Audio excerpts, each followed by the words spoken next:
Assalamualaikum warahmatullahi wabarakatuh. Perkenalkan, kami dari kelompok 7 kelas 2A yang akan mempresentasikan materi tentang penyertaan saham. Sebelumnya, perkenalkan nama saya Davina Natania Lianto dengan NIM 24030005 yang akan membahas pengertian penyertaan saham, tujuan utama, dan harga perolehan saham. Oke, kita masuk ke pembahasan yang pertama, yaitu pengertian penyertaan saham. Penyertaan saham adalah strategi bank dalam berinvestasi dengan membeli saham perusahaan lain, baik sektor keuangan maupun non-keuangan. Tujuannya adalah untuk mendapatkan dividen, capital gain, dan memperluas jaringan bisnis. Penyertaan ini dicatat sebagai aktiva produktif dan diatur dalam PSAK 15 dan PSAK 71. Selanjutnya ada tujuan penyertaan dana. Penyertaan dana dibagi menjadi dua. Yang pertama ada jangka pendek seperti SBI, commercial paper, dan kredit jangka pendek yang digunakan untuk kebutuhan likuiditas jangka pendek.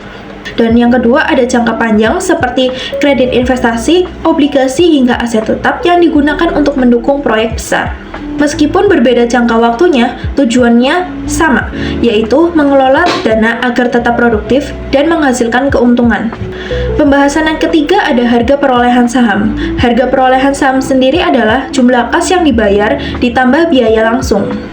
Seperti yang pertama ada harga beli saham, yaitu jumlah yang disepakati atau nilai pasar saat transaksi.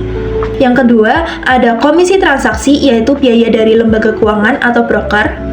Ketiga, ada biaya legal, yaitu seperti jasa hukum dan administrasi. Dan yang terakhir, ada pajak pembelian, contohnya bea materai. Pembahasan selanjutnya yaitu biaya di luar harga perolehan. Di sini ada 3, yaitu biaya administrasi eksternal, biaya riset, dan biaya manajemen investasi umum. Baik, pembahasan akan dilanjutkan oleh rekan saya. Sebelumnya, perkenalkan nama saya Jauzi Nurmalida dengan NIM 24030076. Di sini saya akan melanjutkan presentasi, yaitu metode pernyataan saham dan studi kasus. Yang pertama ada metode harga perolehan atau cost method. Cost method ini digunakan jika kepemilikan kurang dari 20% dan tidak ada pengaruh signifikan terhadap investor. Ciri-ciri dan perlakuan akuntansinya yaitu investasi dicatat sebesar harga perolehan. Kemudian dividen tunai diakui sebagai pendapatan lain-lain, sedangkan dividen saham menambah nilai investasi, bukan pendapatan. Kemudian, cost method ini tidak disesuaikan dengan laba atau rugi investor. Nilai investasi tetap kecuali jika ada penurunan nilai permanen. Dan yang terakhir, rekening penyertaan dikurangi saat terima dividen dari laba ditahan dan saat terjadi penurunan nilai investasi. Metode yang kedua yaitu metode ekuitas atau equity method. Equity method ini digunakan jika kepemilikan 20-50% atau terdapat pengaruh signifikan terhadap investor. Namun dalam beberapa kasus, pengaruh signifikan ini bisa tetap ada walaupun kepemilikan saham kurang dari 20%. Ciri pengaruh signifikan yang pertama, punya hak suara mayoritas. Yang kedua, bisa mengatur kebijakan keuangan dan operasional. Dan yang ketiga, bisa menunjuk atau memberhentikan mayoritas pengurus. Perlakuan akuntansi equity method ini sesuai dengan PSAK 15, yaitu investasi awal dicatat sebesar harga perolehan. Kemudian laba atau rugi investor disesuaikan dengan nilai investasi secara proporsional. Dividen tunai mengurangi nilai investasi dan kerugian investasi juga mengurangi nilai investasi. Metode yang ketiga yaitu konsolidasi atau consolidation method.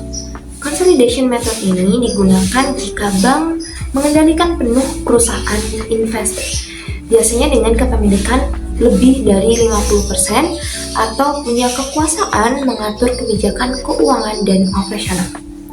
Bank sebagai induk sedangkan investor sebagai anak perusahaan yang dikendalikan penuh.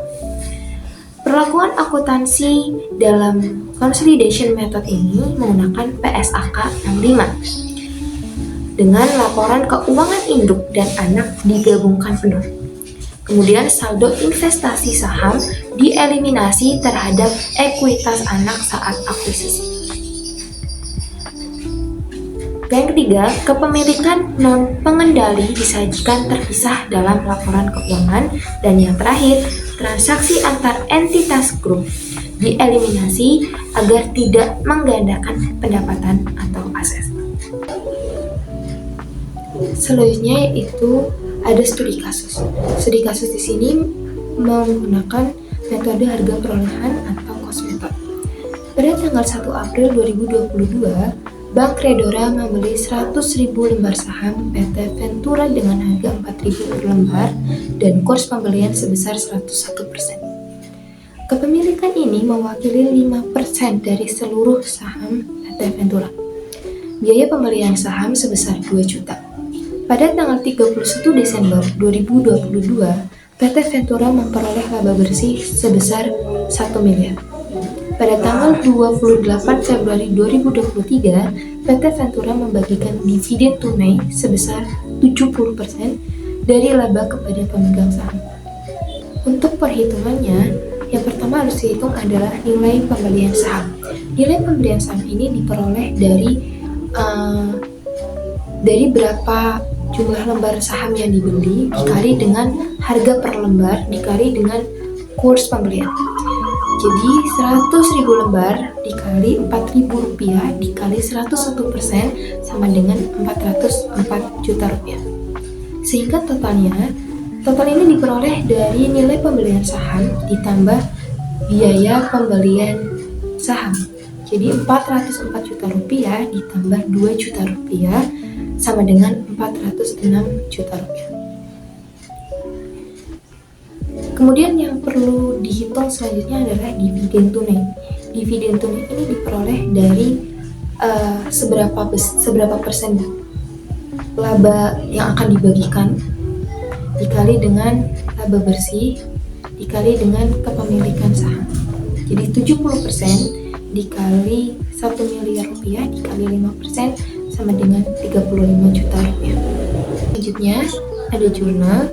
Pada tanggal 1 April 2022, jurnalnya adalah penyertaan saham PT Ventura pada kas sebesar 406 juta rupiah dengan keterangan pembelian penyertaan saham PT Ventura oleh Bank Kredora. Pada tanggal 28 Februari 2023, jurnalnya adalah piutang dividen pada pendapatan lain-lain sebesar 35 juta. Keterangannya adalah pencatatan hak atas dividen tunai yang diumumkan. Pada tanggal 1 Maret 2023, jurnalnya adalah kas pada piutang dividen sebesar 35 juta dengan keterangan realisasi penerimaan dividen tunai. Jadi kesimpulannya, skalabilitas dalam ekonomi digital sangat penting bagi bisnis yang ingin bertahan dan berkembang dalam lingkungan yang semakin kompetitif. Perusahaan dapat meningkatkan kapasitasnya untuk memenuhi permintaan pasar, memaksimalkan efisiensi, dan memperkuat daya saing dengan menerapkan strategi skalabilitas yang efektif. Bisnis dapat merespon perubahan pasar dengan cepat, mengoptimalkan biaya, dan mencapai pertumbuhan berkelanjutan dengan skalabilitas. Sekian presentasi yang dapat kami sampaikan, semoga bermanfaat, kurang lebihnya mohon maaf. Terima kasih. Wassalamualaikum warahmatullahi wabarakatuh.